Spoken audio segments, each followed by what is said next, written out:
Salut! Tu économises déjà des centaines d'euros chaque année avec ma clé de 12. Alors économise aussi sur tes pièces en commandant depuis l'app Mister Auto. Les frais de port sont offerts.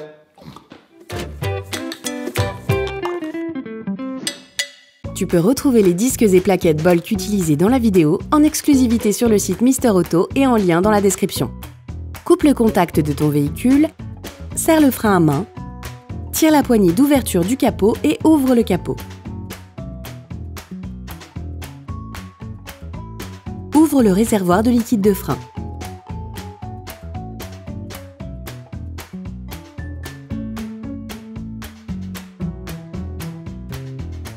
Afin de réaliser le changement des disques et plaquettes sur ton véhicule, il est nécessaire de soulever l'avant de celui-ci et de retirer les roues pour avoir un accès complet. Soulève l'avant de ton véhicule et pose-le sur les deux chandelles. On te conseille tout de même vivement de visionner notre tuto Soulever son véhicule en sécurité avant de réaliser cette étape. Tu peux ensuite retirer les deux roues.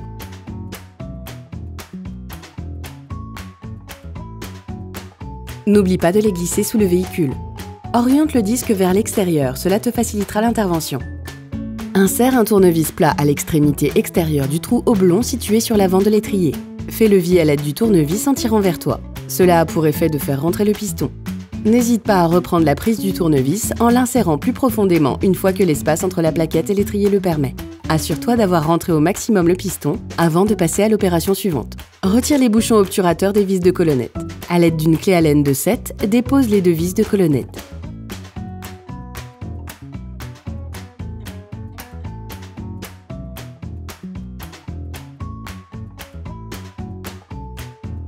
Retire l'étrier, puis déclipse chacune des deux plaquettes afin de les extraire.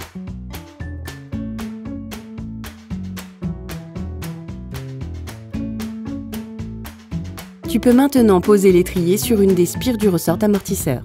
Pour débloquer le disque, insère un tournevis plat assez fin pour qu'il puisse rentrer entre les deux parois du disque. Il faudra l'insérer avant la chape pour qu'il puisse venir en buter contre cette dernière. À l'aide d'un embout Torx 30, retire la vis de maintien du disque. Retire le tournevis, enfin, retire le disque. Nettoie avec une brosse métallique le moyeu et une fois terminé, enduis-le de graisse cuivrée. À l'aide d'une brosse métallique, nettoie les extrémités de la chape où coulissent les plaquettes. Soutiens-nous s'il te plaît. Like la vidéo et abonne-toi. Ça serait vraiment cool. Munis-toi du nouveau disque. Avant de poser le nouveau disque, il est nécessaire de le nettoyer avec du nettoyant frein et de l'essuie-tout afin de retirer la paraffine de stockage. Si c'est un disque peint, pose-le directement sur le moyeu de roue. Pose le nouveau disque et revisse au maximum à la main la vis de fixation.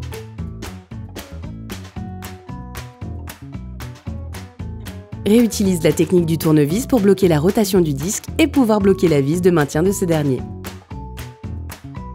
Munis-toi des nouvelles plaquettes. Enduis l'extrémité des nouvelles plaquettes avec de la graisse cuivrée.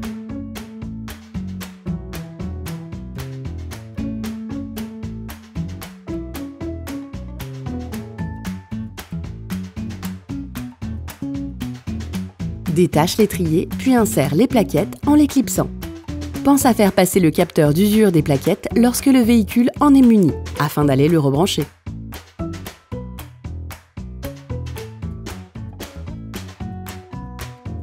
Remets maintenant l'étrier en place en t'assurant que les vis de colonnette sont en face de leurs emplacements.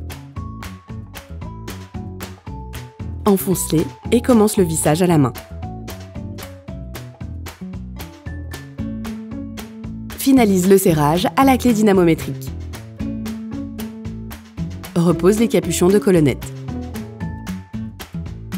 Tu peux maintenant réitérer l'opération de l'autre côté. Ensuite, tu pourras remettre en place les roues de ton véhicule et le reposer au sol.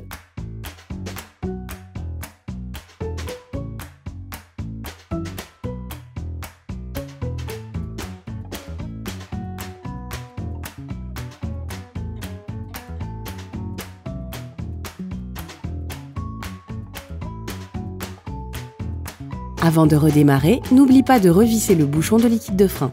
Attention! Avant de réutiliser ton véhicule, démarre-le, pompe sur la pédale de frein afin de rapprocher les plaquettes du disque. Pense à adopter une conduite souple et sans freinage brusque les 50 premiers kilomètres pour ne pas glacer les plaquettes neuves. Opération terminée. Salut, si cette vidéo t'a aidé, like, abonne-toi et mets un commentaire.